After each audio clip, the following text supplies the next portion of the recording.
Il y a des douleurs qu'on ne raconte à personne, des souffrances qu'on endure en silence, des années passées à se battre seule, sans que personne ne comprenne vraiment. Elle souffrait depuis 12 ans. 12 années où le sang ne cessait de couler. 12 années à être considérée comme impure, indésirable, intouchable. À cette époque, dans la culture juive, une femme qui saigne était mise à l'écart. Personne ne pouvait s'asseoir là où elle s'asseyait. Personne ne pouvait la toucher sans devenir impure. Elle vivait dans une prison invisible, la prison du rejet. Et pourtant, cette femme n'avait rien fait de mal. Elle n'avait pas péché. Elle était simplement malade. Mais sa maladie avait volé sa dignité, sa place dans la société et sa paix intérieure. Elle avait tout essayé, tous les médecins, tous les traitements. Mais rien n'avait fonctionné. Au contraire, plus elle cherchait une solution, plus son état empirait. Et peut-être que toi aussi tu te reconnais dans son histoire. Peut-être que tu souffres dans ton corps. Peut-être que tu saignes dans ton âme. Peut-être que tu es fatigué d'essayer, fatigué de croire, fatigué d'espérer. Mais écoute bien ceci, Dieu t'a vu. Oui, au milieu de la foule, au milieu de ton silence, au milieu de ta honte. Dieu t'a vu et il a planifié ta guérison. Car un jour, cette femme a entendu parler de Jésus. Elle n'était pas là quand il a ouvert les yeux des aveugles. Elle n'était pas présente quand il a ressuscité les morts. Mais elle a entendu. Et ce qu'elle a entendu a allumé une étincelle dans son cœur. Une pensée a surgi en elle. Si je peux juste toucher le bord de son vêtement, je serai guéri. Pas besoin de prières longues. Pas besoin qu'il me parle. Pas besoin qu'il s'arrête pour moi.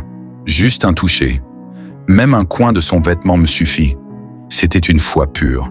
Une foi désespérée, radicale, vivante.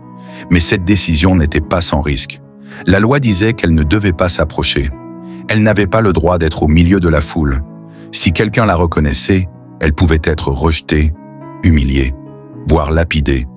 Mais elle en avait assez de rester enfermée, assez de regarder sa vie passer, assez d'être une spectatrice de la gloire de Dieu chez les autres.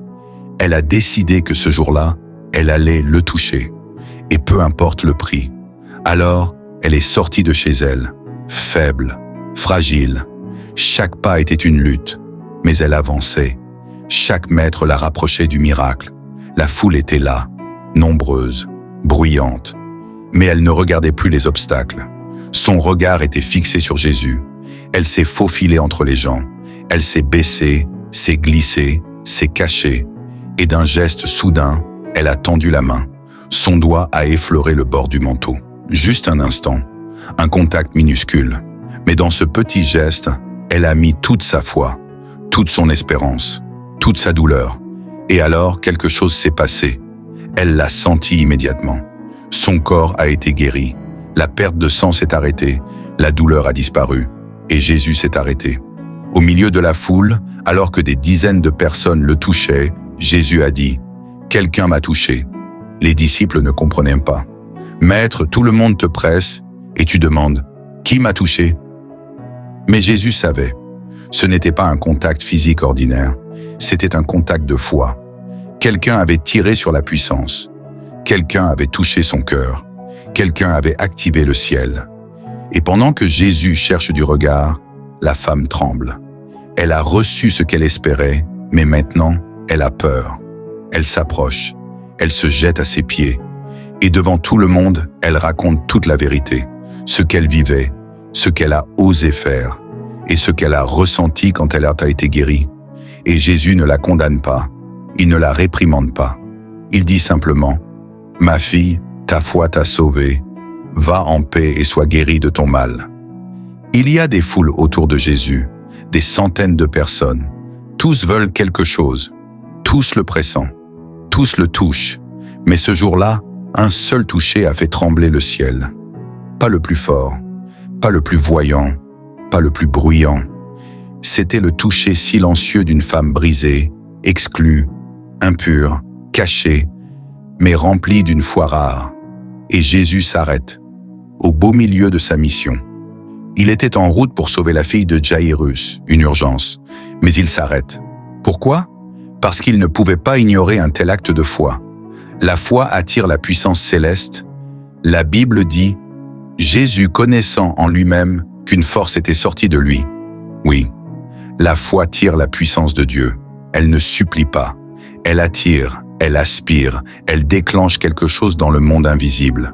Pendant que d'autres touchaient Jésus avec curiosité, cette femme l'a touché avec conviction.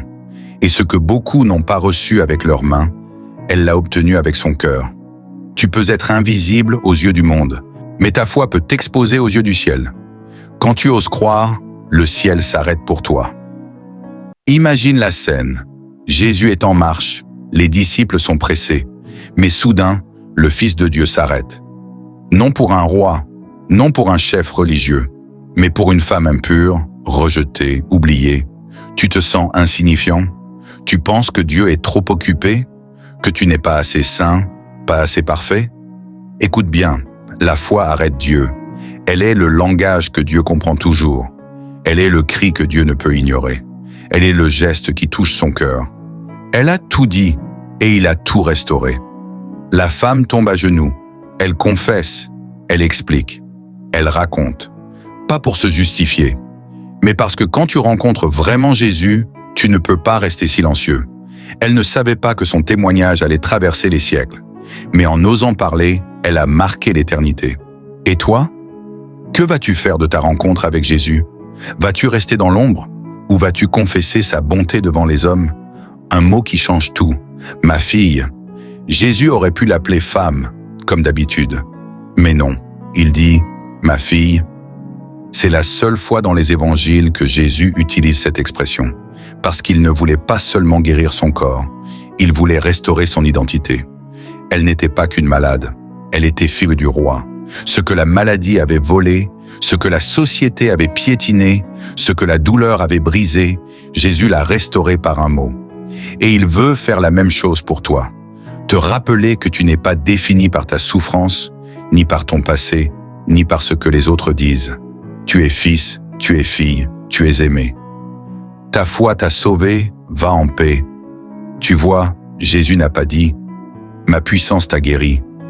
Non, il dit « ta foi t'a sauvé ». C'est ta foi qui déclenche le ciel, ta foi qui ouvre les portes, ta foi qui te rend libre. Et ensuite, il dit « va en paix ». Pas juste une paix émotionnelle. Le mot grec ici, c'est shalom, une paix complète. Corps, âme, esprit, famille, vie entière. Il ne l'a pas juste guéri, il l'a rétabli, il l'a reconnecté à la vie. Ce miracle, c'est aussi le tien. Cette histoire n'est pas seulement un récit ancien, c'est une invitation. Car aujourd'hui encore, Jésus passe au milieu de la foule. Des milliers prient, des milliers demandent, mais peu touchent avec une foi vraie. Et toi, vas-tu le toucher? Pas besoin d'une grande prière, pas besoin d'un spectacle, juste un cœur sincère, juste un cri silencieux, juste un pas de foi. Ce que cette femme nous enseigne. Ta souffrance ne définit pas ta destinée. Ta foi peut activer un miracle, même si tu es dans l'ombre. Jésus ne t'ignore pas, il te cherche. Tu peux être restauré dans ton corps et dans ton identité. Quand tu touches Jésus avec foi, il s'arrête pour toi. Prépare ton cœur pour la suite. Tu as été brisé, rejeté, incompris. Tu as saigné dans ton âme comme elle saignait dans son corps. Alors écoute bien, la même puissance qui a restauré cette femme est encore vivante aujourd'hui. Jésus est toujours accessible. Il marche encore. Il passe encore dans la foule. Mais cette fois, ce n'est pas elle. C'est toi. C'est ton tour de le toucher. Tu as entendu son histoire. Tu as vu sa faiblesse. Tu as senti son courage. Et tu as compris que son combat est aussi le tien. Car dans chaque génération, il y a des hommes et des femmes qui saignent en silence. Pas forcément de leur corps, mais de leur âme. Des douleurs qu'on cache, des blessures qu'on dissimule, des rejets, des échecs, des pertes. Et pourtant, tu es encore là, comme elle, en train d'écouter, en train d'espérer, en train de croire que quelque chose peut encore changer. Et moi, je te dis, ta saison de restauration est arrivée. Aujourd'hui, Jésus passe, pas dans une rue poussiéreuse de Galilée, mais dans ton cœur là, maintenant. Et si tu oses faire comme cette femme, si tu oses tendre la main dans la foi, tu ne seras plus jamais le même. Prière prophétique. Ta foi te rend libre aujourd'hui, Seigneur Jésus-Christ. Aujourd'hui, je m'approche de toi comme cette femme, brisée, fatiguée, blessée, mais plein d'espoir. Je tends la main vers toi. Je refuse de rester dans la honte. Je refuse de rester dans l'isolement.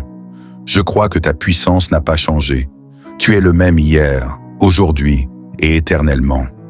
Alors, au nom de Jésus, que tout saignement intérieur cesse maintenant. Que toute perte de force s'arrête aujourd'hui.